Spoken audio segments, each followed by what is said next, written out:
रिश्तों की नियति। एक स्त्री थी जिसे 20 साल तक संतान नहीं हुई। कर्म संजोग से 20 वर्ष के बाद वो गर्भवती हुई और उसे पुत्र संतान की प्राप्ति हुई।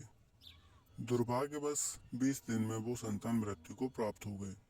वो स्त्री हद से ज्यादा रोई और उस मृत बच्चे को सब लेकर एक सिद्ध महात्मा के पास गई।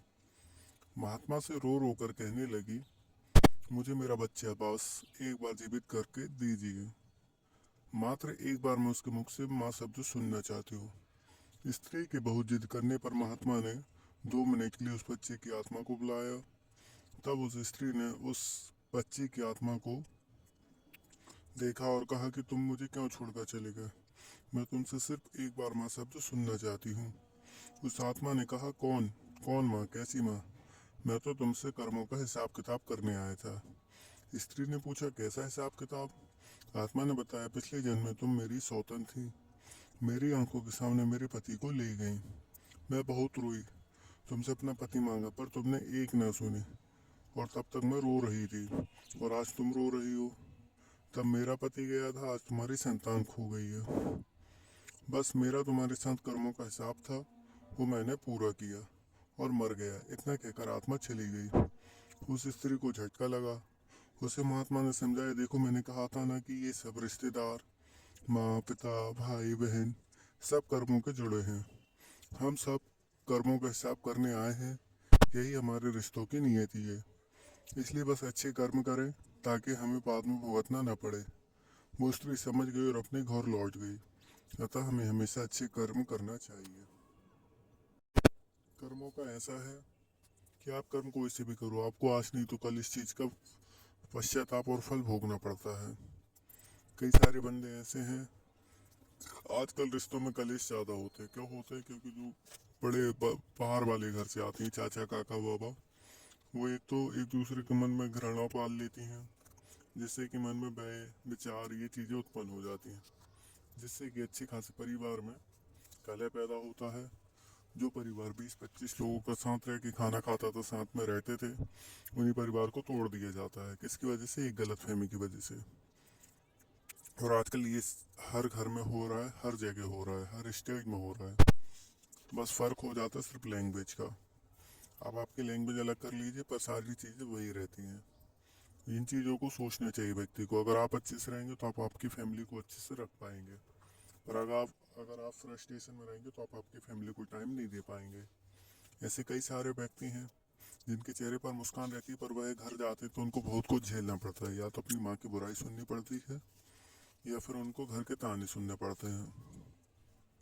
इसी में से मैं आपको एक और कथा सुनाना चाहता हूँ। लघु कथा है। 90 रुपए।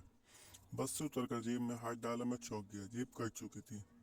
जेब में थे कभी जेब में था भी क्या, कुल 90 रुपए और एक खत जो मैंने माँ को लिखा था कि मेरी नौकरी छूट गई है, अभी पैसे नहीं भेज पाऊंगा। 3 दिनों से वह पोस्ट कार्ड जेब में पड़ा था। पोस्ट करने का मन नहीं कर रहा था। 90 रुपए जा चुके थे। यूं 90 रुपए कोई बड़ी रकम नहीं थी, लेकिन जिसकी नौकरी छूट चुकी हो उसके लिए 90 रुपए 900 रुपए से कम नहीं होते। कुछ दिन गुजरे, माँ का खत मिला। पढ़ने से पूर्व मैं सहम गया। जरूर पैसे भेजने को लिखा होगा, लेकिन खत पढ़कर मैं हैरान रह गया। माँ ने लिखा था, बेटा तेरे 1000 रुपए का भेजा हुआ मनी ऑर्डर मिल गया है। तू कितना अच्छा है, पैसे भेजने में कभी भी लापरवाही नहीं बरतता। मैं इसी उधेड़बन में लगा गया कि आखिर माँ को मनी ऑर्डर किसने भेजा होगा। कुछ दिन बाद एक और पत्र मिला। चंद लाइनें आड़ी तिरछी बड़ी मुश्किल से खत पढ़ पाया था। लिखा था, भाई 90 रुपए तुम्हारे और 910 रुपए अपनी और से मिलाकर मैंने तुम्हारी माँ को मनी ऑर्डर भेज दिया। फिक्र मत करना, माँ तो सबकी एक जैसी होती हैं। वह क्यों भूखी रहें। और हमने ज्यादातर देखा होगा आजकल जो ज्यादा अच्छे लोग रहते हैं वह जल्दी चले जाते हैं। अच्छे लोगों को मृत्यु जल्दी क्यों हो जाती है? आपने प्राचीन कथा में सुना होगा कि जब कोई ऋषि मुनि या भगवान किसी अप्सरा या देवता पर क्रोधित होते थे तो उन्हें सजा के तौर पर पृथ्वी लोक या मृत्यु लोक में जन्म लेने का श्राप देते थे। यह मृत्यु लोक समस्त ब्रह्मांड में ना तो अच्छी जगह है ना बुरी जगह। जब हम जन्म लेकर यहाँ आते हैं तो हमें इस मृत्यु लोक में भी का माया जाल और मोह माया घेर लेती है और मृत्यु लोक हमें अच्छा लगने लगता है। जब हमारे पूर्व जन्म के श्राप खत्म हो जाते हैं, पाप खत्म हो जाते हैं,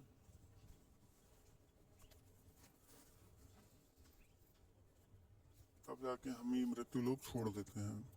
और सभी लोग कहते हैं कि अच्छे व्यक्ति थे, वह छोड़कर चले गए, पर ऐसा नहीं है। जो उनकी श्राप थी, जो उनकी आयु थी, वह संपूर्ण हो चुकी होती है इस लोक में, इसलिए वह हमें छोड़कर चले जाते हैं। बस हमें उस टाइम पे थोड़ा दुख होता है, और दुख होना लाजमी है, क्योंकि हम इंसान हैं। इंसान के अंदर काफ़ी सारे इमोशन रहते हैं जो कि वह कंट्रोल नहीं कर पाता। इसलिए अगर आपके साथ ऐसा कुछ हो तो दुख होना चाहिए, पर इतना दुख नहीं मनाओ कि आप आगे की लाइफ को भूल जाओ। ऐसे ही मैं आपको और नॉलेजेबल वीडियो लाता रहूँगा। चैनल को लाइक करें, सब्सक्राइब करें, शेयर करें। सुबह उठा नहीं जाता तो इन बातों को सीरियसली लें।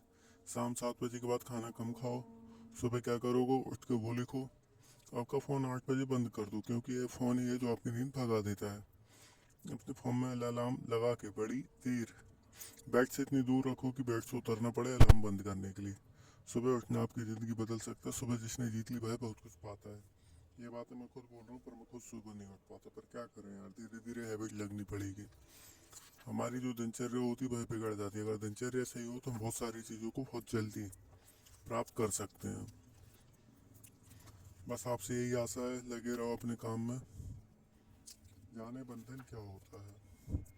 बंधन अर्थात बांधना। जिस प्रकार रस्सी से बांध देने से व्यक्ति ऐसा होकर कुछ नहीं कर पाता, उसी प्रकार किसी व्यक्ति के घर परिवार व्यापार आदि को तंत्र मंत्र आदि द्वारा अदृश्य रूप से बांध दिया जाए तो उसकी प्रगति रुक जाती है और घर परिवार की सुख शांति बाधित हो जाती है। यह बंधन क्या है और इसमें मुक्ति कैसे पाई जाती है। किसी के धन में से 10 माह का बच्चा है, वह अपनी सहज पाली हरकतों से सारे परिवार का मन मोह लेता है। वह खुद से किलकारियां मार रहा है, अचानक वह सुस्त या निठल्ला हो जाता है, उसकी हंसी रुक जाती है। वह बिना कारण रोना शुरू कर देता है, दूध पीना छोड़ देता है, बस रोता और चिड़चिड़ा रहता है। हमारे में अनायासी प्रश्न आएगा, ऐसा क्यों हुआ। किसी व्यवसाय की हाँ किसी व्यवसाय की फैक्ट्री व्यापार बहुत अच्छा चल रहा है, लोग उसमें व्यापार की तरक्की की उदाहरण दे रहे हैं। अचानक उसके व्यापार में इतनी परेशानी आने लगती, मशीनें खराब हो जाती, समस्या उत्पन्न हो जाती, जो टेक्निकल फायदे में थी आज अचानक घाटे में आ गई। इसी को हम बोलते हैं बांधना या नज़र लग जाना। ऐसे कई सारे रीजन हैं। आपको मैं धीरे धीरे सारे रीजन लेके आऊँगा और इसी प्रकार की वीडियो लाता रहूँगा। धन्यवाद।